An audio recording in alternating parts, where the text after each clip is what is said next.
welcome. I'm Mary Beth Artidiacono. I have been teaching in the district for, this is only my 5th year. I taught middle school nearly all the time, but with the budget cuts, I was moved to 3rd grade, which I am loving. I'm having so much fun with 3rd grade. So I'm going to walk through, so here's what we're going to do together. I'm going to kind of walk through how to add Screencastify to your Google Drive real quickly, the features to get started, and some of the new editing tools. There's some really cool new editing tools. So that's what we're going to do in our time together today.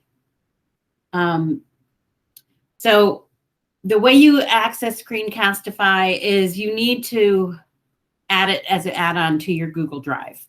So you'll go into your Google Drive. If you scroll down to the bottom, you'll see Google Workspace Marketplace. Tap on that and just type in Screencastify. This, oh, stop that. This picture at the bottom of the screen, everyone can see my screen, right? This picture at the bottom of the screen, you'll see it says installed because I have it installed. If you don't, you're going to tap on the drive icon in the bottom right-hand corner.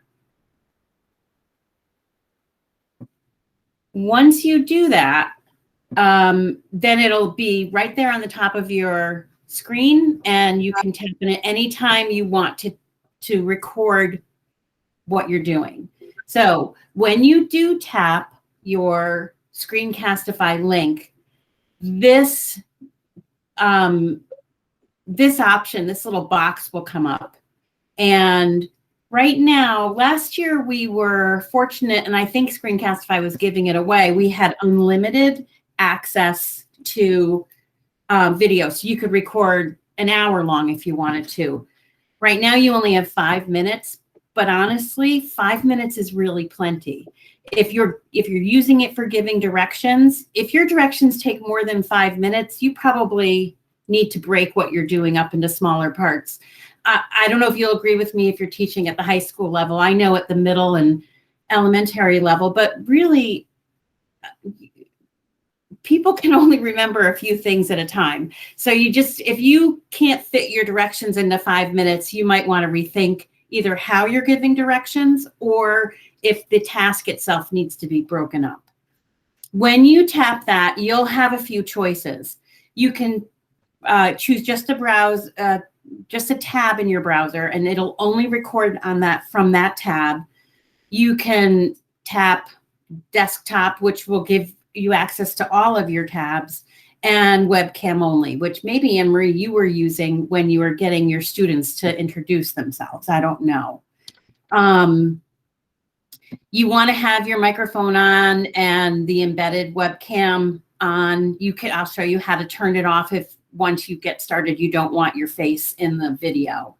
And there are a few more options which you can tap on and look at. But in general, those are the things that are important. I always use desktop, almost always, because I want to be able to flip from one tab to the other. Once you're in here, you have this little hamburger on the left. And when you tap it, this last icon or picture that I have here, screenshot, is what you'll see. So any of the recordings you've made will be here. They should also be on your Google Drive, and then other editor things and things like that. And I'll show you more about that as we go. Any questions about this slide?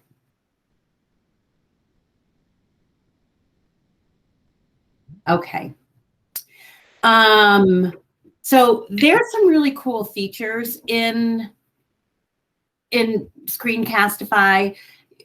I've already said I would use the entire desktop versus the browser for the reasons I gave you. It really does give you much more flexibility, especially if you're trying to explain how to go from one activity to another, or if you want to demonstrate something that takes more than one screen, more than one tab.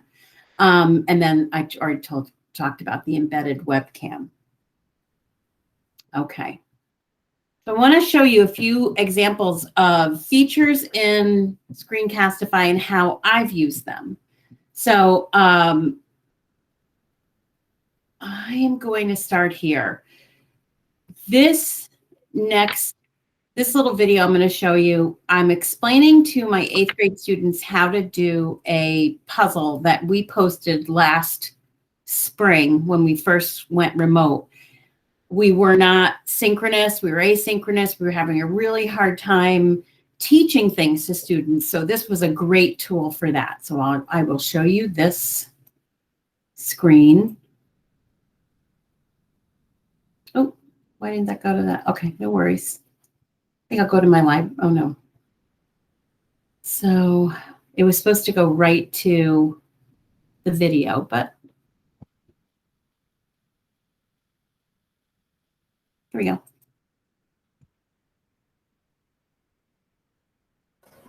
Hi everyone, it's Mrs. Archie. Ooh, Dr. Archie. I just wanted to walk you through the up-down word puzzle that we did last week. This will hopefully help you when you do another one. So as the directions say, you want to use the clues to complete the two-word phrase. So if you look at the puzzle itself, on this copy, I moved the clues up to be right alongside the two-word phrase. So the first clue is hit the mother lode. Now, I don't know if you've ever heard that term before, but the mother lode is to really get a lot, get exactly what you wanted and a lot of it. So a turn of phrase is called strike gold. So right here, strike. So I'm just going to pause that. In the bottom left-hand corner are where the controls will be, and you have a few features. This is the spotlight feature. Oh, there's an echo. Thank you, Becky. Betsy, I'll try to remember to turn off my volume when I'm playing my video. So this spotlight is a really great way while you're talking to kind of show students where their attention should be. And that's really what I wanted to show you in this video. So I'm going to go back to my presentation.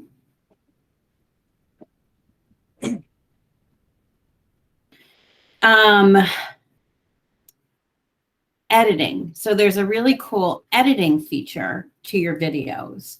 And within that, there are features. So I'd like to show you this next video, and I will mute myself, but this will show you how you can edit information you don't want students to see in your video. And you'll see what I mean. There's some student number in this video that I don't want everyone to see. I'm going to mute my microphone.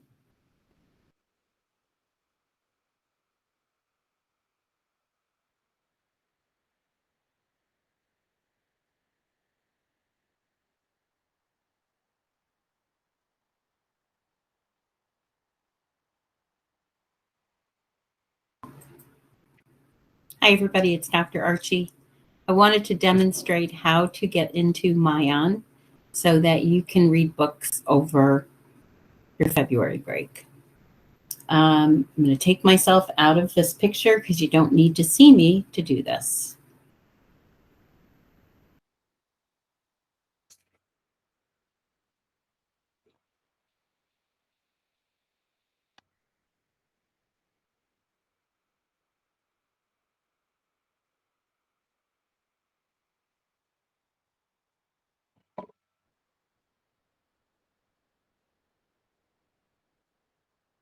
I'm going to a different spot because I want to show you how to edit it. I don't want to show you just the video. So this is where I went to my library, and these are my recordings. You're going to tap on your recording. And here's that video that you were just seeing. It automatically starts muted, so you won't hear what's happening. And I'm going to keep it muted so that I can talk to you as we go through. I want to edit this, so I am going to tap Open in Editor up here at the top.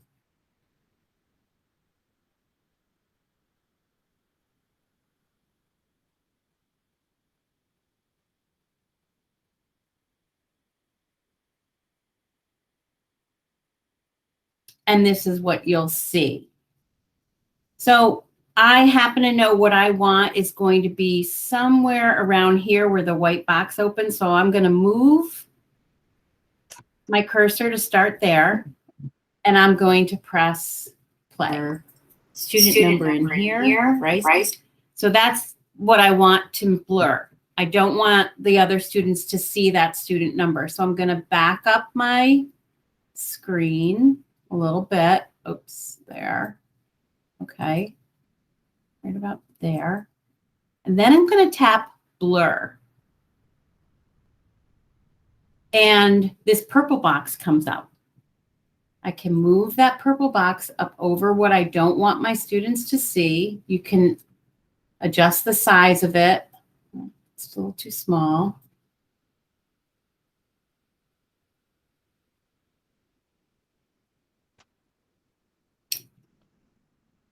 Tap done.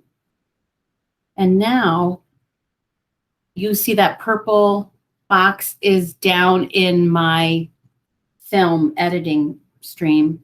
I'm going to grab the left side of that and I'm going to pull it out over all of that blue screen. I believe that will cover the whole number, the whole time the number's up there. So now I'm going to press play. Oh, actually, I'm going to move it back so you could see it. Move that there. I'll press play. I am a student. You're going to put your student number in here. Bryce, we're using your number. I hope you don't mind. You were kind enough to let us use it during our classroom discussion, and I'm assuming it's okay with you. The password is *360, and that's the password for everyone. You're going to log in. When you get to the Renaissance homepage, you're going to tap the purple My On button. So you see that blur box is still there. It's a little farther than I need it, so I can just tap on here and pull this back a little bit. And it'll actually show me where I am in my tape above. There. Can I add a text box that could contain, for example, actually you can. So there's this text feature down here. So if I add a text box, I can write something there. I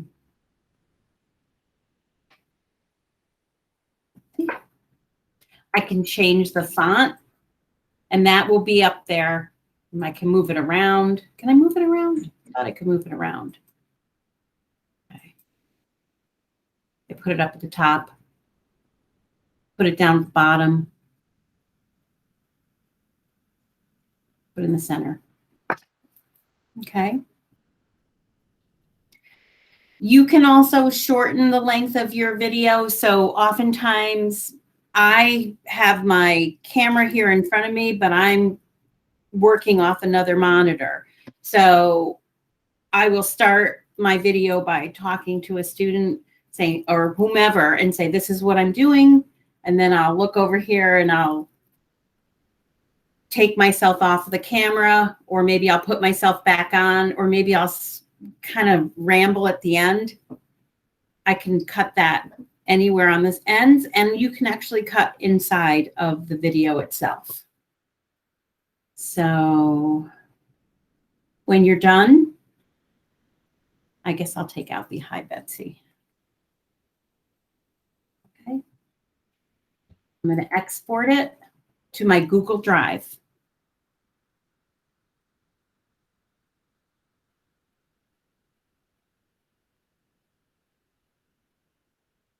Let's see if I can do it now. Okay, and name my video, and this is My On Directions. Save.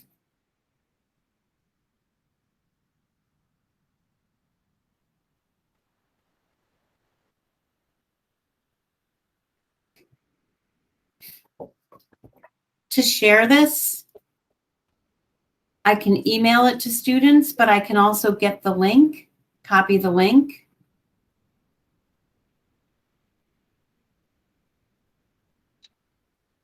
and then embed it in whatever assignment. If you're using Google Classroom, put it in your Google Classroom. If you're using Seesaw, you can put it in your Seesaw assignment or announcement.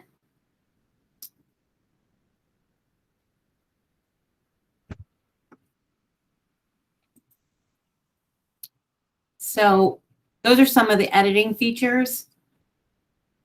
There are a lot of different ways to use Screencastify. I've used it to communicate with parents how to use a device, or how to use, for example, how to share your Google screen, your Google Meet screen, or things like that. I've recently started using it as a read aloud. So I have examples of reading an entire book from Epic to my third graders, or a read aloud to my middle school students who were struggling with more challenging reading item. And I can not only show it to them, but I can annotate it and show them all that, because I'm in Google Docs when I do that. I just want to show you a couple other examples if you're interested. So this is my link to how to, this is something that I showed parents when they were wondering how to use, oh no, okay, hold on.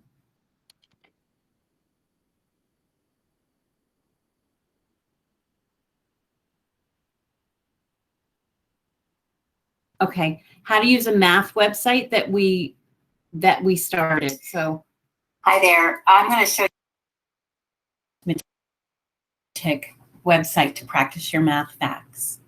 When you come to this screen, you will see three options: the multiply, the factor, or divide. Start with multiply, so tap multiply, and you will have 3 levels to choose from. I recommend you use the first level on the left with 1 purple square. You'll notice I've already, I try very hard not to say so instead there's these very long pauses as I search for my words. But that's one example. I would like to show you one where I had to toggle between tabs. So this was a read aloud. Yeah, there's the This was a read aloud that I did with my for my students in one of the choice boards that I wanted to put up. So I chose 2 books from Epic that I wanted students to give a try to. And I had to go back and forth between what I was doing, where I was giving the instruction and reading the book. So let me see. Oh, maybe I didn't have to do that.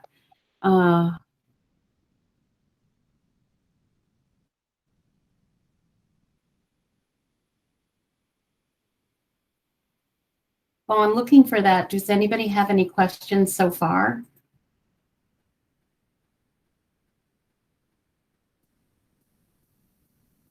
Oops, that's the wrong one. Sorry, guys. That's my 11:15 presentation. I'm just going to have to open my Google, my library again. My recordings.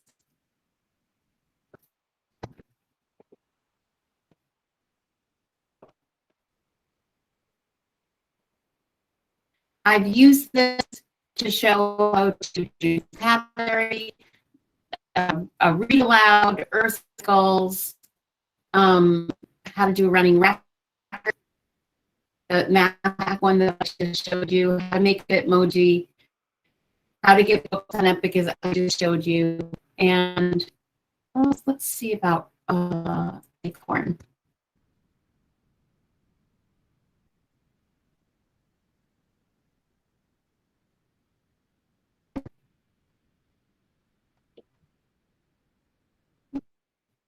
No, I didn't have to change screens, but if I had to, by having those tabs up there, I can go through them. So that is, let's go back to this. All right. So those are the examples I wanted to give. I'm happy to help anyone who wants to try this. So I'm going to put up a link to our Jamboard so you can kind of weigh in on how valuable today may have been. But I'm also happy to help right now if you want to give this a try, if you want to just kind of download it onto your computer and make sure you have the additional thing, and then we could try it together. I'm really excited to read aloud for the, yeah. And I will tell you, read alouds, I did 2 books for a choice board last week, and the nonfiction book took me right up to 5 minutes. It'll give you a 30-second warning that you're running out of time. If you have a book you want to read that's more than 5 minutes, you might even want to break it into 2. But I read at a pretty slow pace because they're 3rd graders. I want them to hear every word I say. So to me, I think the 5 minutes is enough. What else? Can I add? Yep, yeah, add the text box. Thank you so much. It's hard to get my littles onto Star, but using, yes, and I post those instructional things on Seesaw in our announcements so parents can see them, and I make sure they know that they're there. And I'm also happy to share any of my Screencastifys with you if you don't want to create a new one, but you want to use it. I will just let me know. Send me an email and I'll send it off to you, and I'll be sure to share it with you. Okay. Any other questions? We still have 20 minutes. So I'm really happy to help anyone through anything, and I will stop the recording now because if I'm helping you, that's not necessarily anything anyone else has to say. So I made one of these to show how to complete activities. Yep, good, good. Yep, oh, that's great. That's great. Well, I hope you learned something new here. Actually, the blur one is a very new feature and that I was really happy about because I thought I was going to have to edit out that middle part because the only way I could get into that student's account. And actually, now that I think about it, that's a good example of me toggling between tabs.